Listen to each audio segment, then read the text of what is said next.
what's up guys? It's your girl Book with Bonnie and I am back with another effing video. This video is going to be all about my mid-year freak out. I understand that it is past the mid-year, but as I said in my last video, I am trying to catch up on videos, so here we go. I personally don't know who actually created this tag. However, I am using one from another's creator which was listed, so I will put it in the description box because I want to give credit, you know? We ain't about that stealing from influencer stuff, okay? Okay, all right. So jumping right into the prompts here. I'll also comment those in the description box for you guys so you can also see. So the first prompt is best book you've read so far in 2021. I would have to say there's a tie between A Heart So Fierce and Broken and then the second half, which is A Vow So Bold and Deadly. I loved this story, okay? Sorry I said it like that, but it's so true. It is about... The first book is probably my favorite, but I didn't read it this year. I read it last year. So I would strongly say between the last two books. So good, so interesting. I really fell in love with the character Gray. He was such a sweetheart and he was just trying to do right by everybody the whole time, and it was just... if you haven't read it, I don't want to tell much about it, but if you haven't read it, I strongly recommend you read it. It's a really good series. It's about 3 books in the series, so you're gonna have to commit. And I do have the prompts on my phone, so sorry guys. Okay, so the second question is best sequel you've read so far in 2021. Dang it, I guess that's kind of the same answer.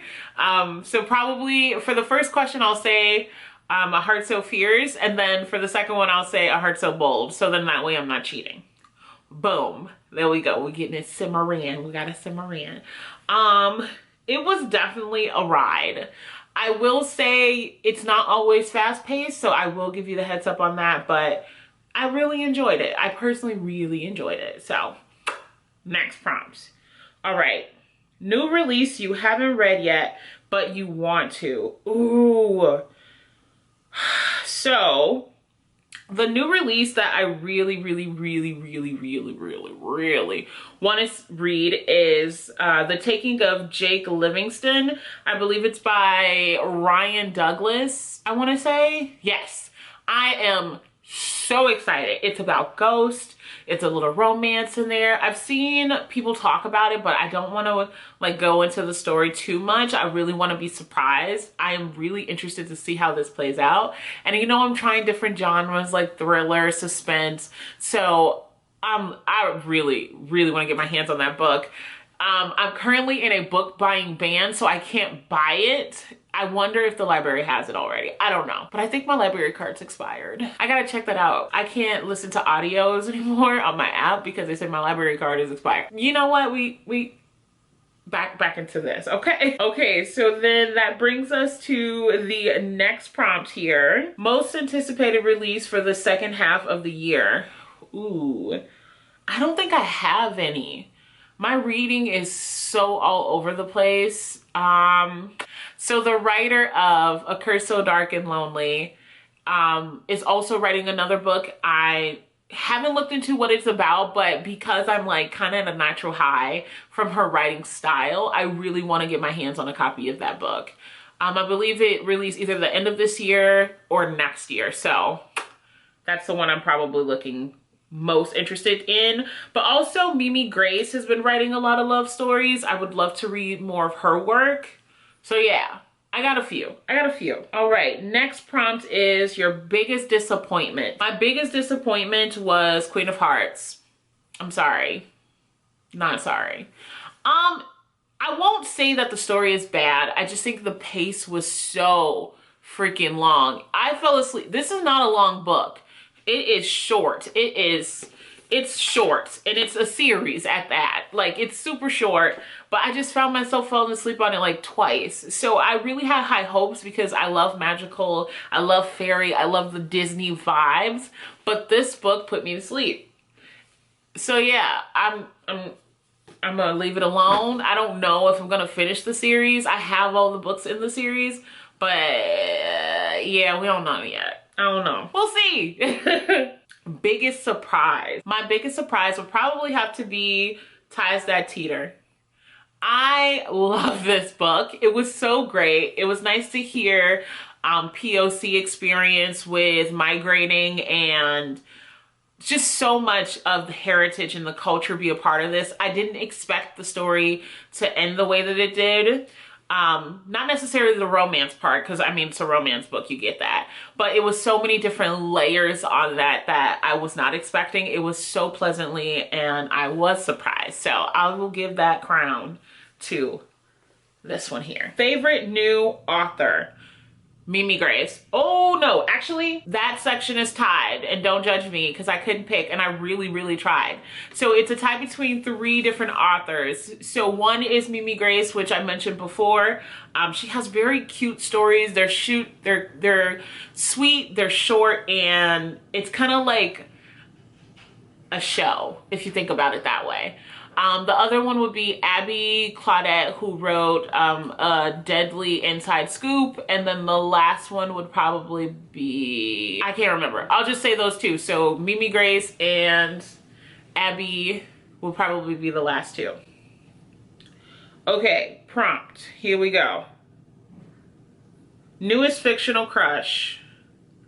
I don't really have one. I see people like fall for like the main characters in books.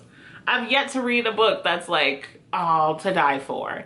I'm like, oh, that's sweet or that's nice, but I'm not like, oh my God, he's so great. No, that's not my thing. Newest favorite character would probably be Win from A Deadly Inside Scoop. She's pretty great. And she's funny. Or maybe I'm just reading her funny. I don't know. Maybe I'm overthinking it. But anywho, probably be Win, which is the main character of A Deadly Inside Scoop. She's educated. She comes from healthy relationships in her family. Loved it. Just loved it. Book that made you cry. The book that made me cry, I won't say, no, I don't think I cried this year anyway. One that made me feel really sad or really, I don't know, sad? I'll just say sad. One book that made me sad or emotional is This Close to Okay. The start of the book actually starts with someone trying to commit suicide. So, whew, that was a lot to kind of digest. I read it on my iPad and I listened to the rest of it on Audible, but that's probably the closest you're gonna get to me crying. I don't think there's any that made me like super happy. Even with the Curse series, I liked the story, but I wasn't happy in the end. Like, it wasn't enough for me to be like, this is the best ending, this is how I expected it to be. It was okay. It was okay. So I guess I don't have a book for that particular one. The next one is Most Beautiful Book You Bought So Far This Year. This is actually not a book that I actually purchased. It's a book that was sent to me by a debut author, and it's Across the Broken Ties. This is gorgeous in my opinion. I really like this cover. And then it's also a picture on the inside, which you guys have already seen with my latest video. And then the last prompt here is, what books do you need to read by the end of the year? Can we just talk about my TBR in general? It's ridiculous. At this point, I have been on a book buying ban for a month, and I am going until, I'll say September. I don't know. We'll say September for now. And in that, I am hoping to read more of the books that I've already purchased. My fiance is probably going to kill me if I keep buying books and not reading them. So this is how I'm going to figure that out. So I will be reading most of the books that I have not read, but I have purchased. Y'all pray for me, wish me luck, because I really gonna need it. But yeah, that's the video. That is my mid-year freak out. Thank you so much for watching. Comment down below, what books are you most anticipating for the rest of the year? It's your girl, Books with Bonnie. I'm out.